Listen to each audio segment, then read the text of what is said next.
देखिए, देश की जनता को बहुत सारी हकीकतें पता हैं, तो इनका रिवर्स ऑर्डर में जवाब देता हूं। ओके। दिल्ली में भी एक बच्ची थी, श्रद्धा, जिसकी चाकुओं से गोद के हत्या कर दी गई थी और वो दलित समाज की थी। आपकी सरकार है, किसी ने बयान नहीं दिया था, क्योंकि दूसरी तरफ वो तगड़ा वोट बैंक वाला खड़ा था ना, इसलिए बस रस्म अदायगी करके चुप्पी साध के बैठ जाते हैं और इसलिए आप वोट के तराजू पे तौलते हैं। अच्छा, वो दलित से ज्यादा तगड़ा वाला दूसरा वोट बैंक है, तो उसके ऊपर शांति बना कर रखनी। अभी आप पत्रकारों के बारे में बोल रहे थे महोदय, संयोग से आप बैठे कहां पे हुए हैं?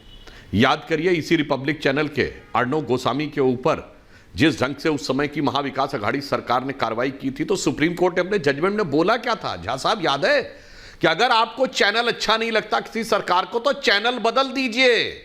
आप पत्रकार को जेल में नहीं डाल सकते।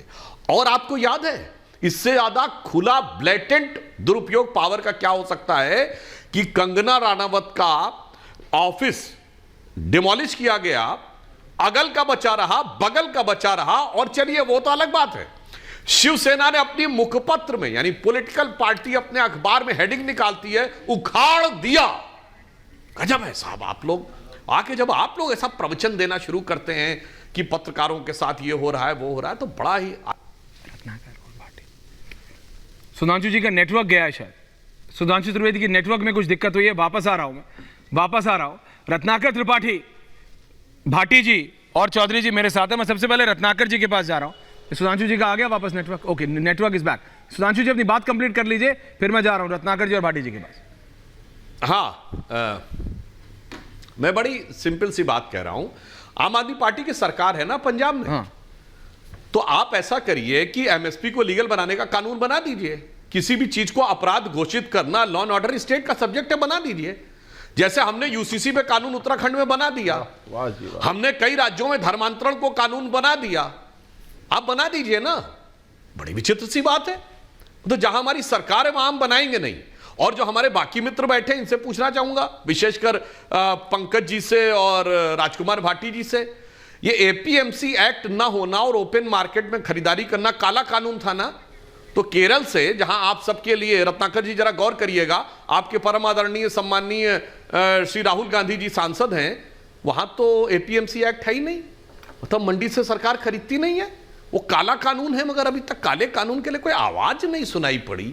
ये जो होता है ना, तौल कर, नाप कर, काट कर, छाट कर, वोट बैंक पे नाप कर, उसके बाद अपनी प्रतिक्रिया करना, तो जनाब वो दिन चले गए जब पंजाब में कुछ होता था, दिल्ली में पता नहीं लगता था, केरल में कुछ होता था, उत्तर प्रदेश में पता नहीं लगता था।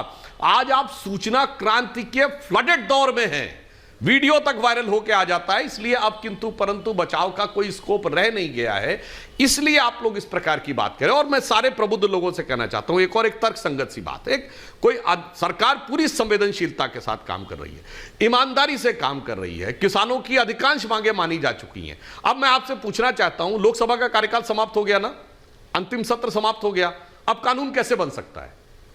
अब आप बता दीजिए। आचार संहिता लगने वाली है, अब अगर सरकार कानून बना देगी तो आप हल्ला मचाएंगे, चुनाव आ गया, चुनाव के समय कानून कैसे बना रहे हैं? और अगर बनाते हैं तो आचार संहिता का उल्लंघन होगा। अब मुझे बता दें मेरे प्रबुद्ध लोग, तकनीकी आधार पे कि संवैधानिक स्थिति क्या हो सकती है, और आम आदमी पार्टी वाले विशेषकर बता दें कि वो पंजाब में ऐसा कानून क्यों नहीं बना रहे हैं, या जहां कांग्रेस की सरकार है वो ऐसा कानून क्यों नहीं बना रहे हैं। जैसे अलग अलग राज्यों को अलग अलग अधिकार है अपने कानून बनाने का, तो वो कानून अपना बना दे। ये इससे साफ राजनीति समझ में आ। ठीक है।